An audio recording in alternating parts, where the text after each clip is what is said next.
எல்லாம் என்பமயம்.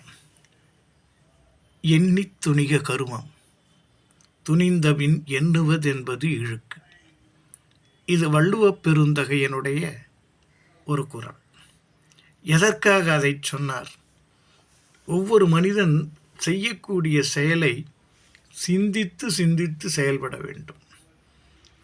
அவ்வாறின்றி ஏதோ ஒரு காரணத்தினாலே அவன் செயல்பட ஆரம்பித்து விட்டால் அதை நினைத்து வருந்தக்கூடாது.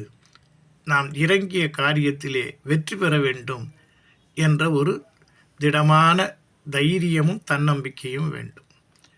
ஆனால் இன்றைய காலகட்டத்திலே மோகத்திலே விழுந்து வேகத்திலே தன்னை ஈடுபடுத்தி சோதனையெல்லாம் சிக்குண்டு தத்தளிக்கின்ற செயல்கள்தான் நடக்கிறது. இதை செய்யலாம் என்று சிந்திப்பதில்லை. இதை செய்தால் என்ன விளைவு வரும் என்று எண்ணுவதில்லை. இரண்டுக்கும் இடையிலே சிக்குண்டு அவதிப்படுகிற ஒரு நிலை இருக்கிறது. இந்த நிலை மாற வேண்டும் அல்லவா? அப்பொழுது பெற்றோரின் அறிந்தவரின் ஆலோசனைகளை பெற வேண்டும்.